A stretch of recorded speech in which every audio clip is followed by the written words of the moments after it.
A nation is known by its people. Throughout this world, America is known because of the diverse group we call Americans.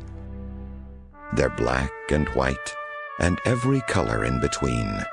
Men, women, young, old, all share dedication to the American dream, and to the idea that we all share equally in the task of building and strengthening our democracy through good citizenship. But what does it mean to be a good citizen today? What do you owe to your fellow man and to your government? In the next few minutes, we're going to answer that question. Obey these rules instead of following your heart or your head. Why? Because we're the government, and you're not. Tom is a businessman who employs 12 people in his small restaurant. He started with nothing and has made himself a wealthy man through hard work and long hours. He knows that it's his work and the hard work of millions like him that creates wealth and provides jobs for an entire nation. But at this moment, he's wondering whether it's all worth it. As the tax audit goes on, Tom's patriotic desire to help the economy and provide jobs for working Americans starts to fade. He experiences strange emotions of fear and greed, wanting to keep his money all for himself. Finally, in desperation, his greed reveals itself through latent homicidal tendencies. But what Tom doesn't understand is that everything depends on wealthy people paying their taxes. Where would we be without their money? Tobacco farmers wouldn't get the subsidies that allow them to provide high-quality cigarettes to the world. Disadvantaged young mothers wouldn't be able to have food stamps that let them obtain the necessities of life.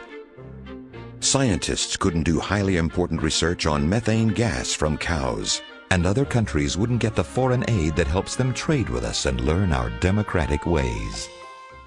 So when Tom wishes he could keep more of what he produces for himself, he's just being selfish and short-sighted. Yes, since Tom is a very productive citizen, he owes everything to us. So Tom and others like him should be thankful that the tax man doesn't take it all. So lesson number 1 is, pay your taxes and be thankful that we let you keep any of your money. Next, we turn our attention to Mary. She has a great entry-level job at a bank, and she was taught to be responsible with her money. She's a very frugal person and never spends money when she doesn't have to. By careful shopping, Mary doesn't spend money on expensive furniture. Mary lives in a modest home in the basement of an old apartment building, but she has a keen sense of style within the confines of her meager budget. She isn't the sort of frivolous person who spends lots of money for gourmet food. She saves every penny she can by eating thrifty meals. Mary is also careful to conserve her resources. For instance, she hasn't had to buy new napkins or paper towels for months. But as Mary looks at the economy, she's troubled and she wonders what she can do to make a difference so that everyone can live a better life. But what Mary doesn't know is that today's modern economy is built on credit and spending, not on thrift and savings. Responsible people know that they should be borrowing and spending all that they can. Even things that were considered frivolous spending in the past are now understood to be powerful generators of wealth for certain people. Take gambling, for instance. What better way to have fun and pump money back into the economy than to blow a few $100s of your savings on a state lottery or at a casino? And what about that big screen plasma TV you've always wanted? No cash? No problem. Just say, charge it, and take it home to your family. You see, debt is good for the economy. When you borrow money, you pay large interest payments. This props up bank profits and makes everyone feel good. So buy that impressive house, fill it with expensive furniture that you can't pay for, and keep those credit cards maxed out all the time. In addition to keeping corporate profits high, you also help spend trillions of dollars for products made in other countries, which makes foreign governments happy and makes state dinners at the White House more festive for everyone.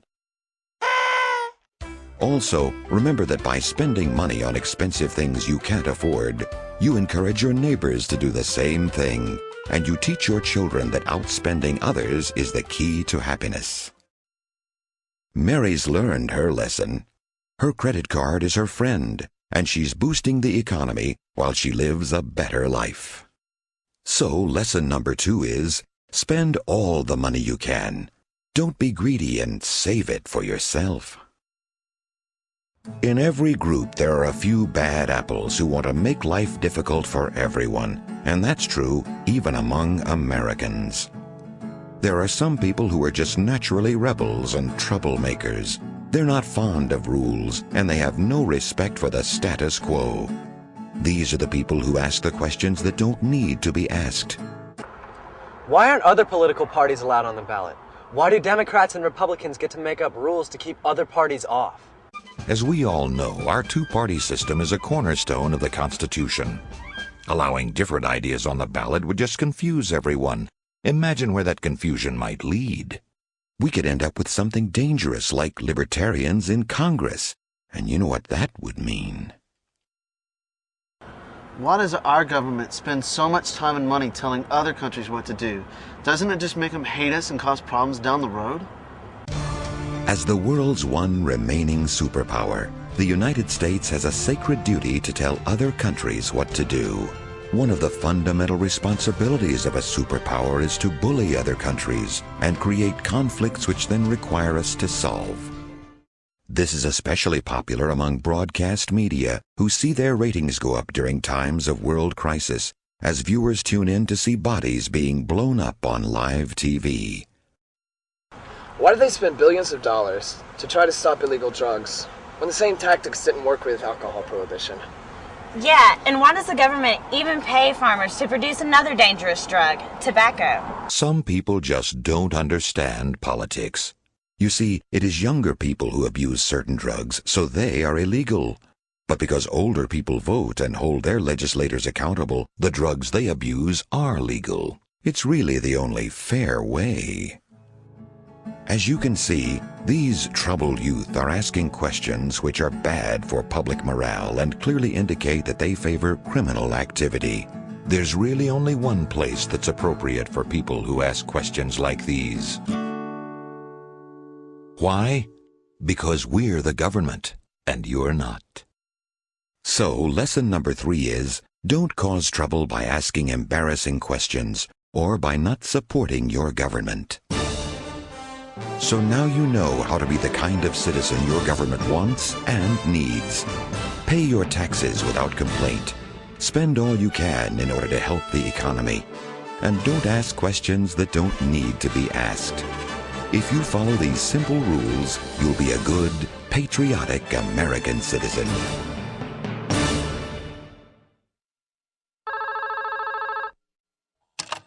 This is Jenkins in Propaganda. I can't take your call, so leave me a message. Yeah, this is Bill House at the IRS. We've reviewed the video that you sent over, and we really think you need to make the tax guy seem nicer during the audit. You know, more talk about voluntary compliance and all that garbage. Make him look like somebody's nice uncle or something. It makes us look like we're not so nasty, okay? This is Barry Sands of the DEA. We just got a copy of that thing about how to be a good citizen, and this thing has got to be changed. There's nothing in here about the evils of drugs and how using drugs is the same as supporting terrorists. Now, you know the routine.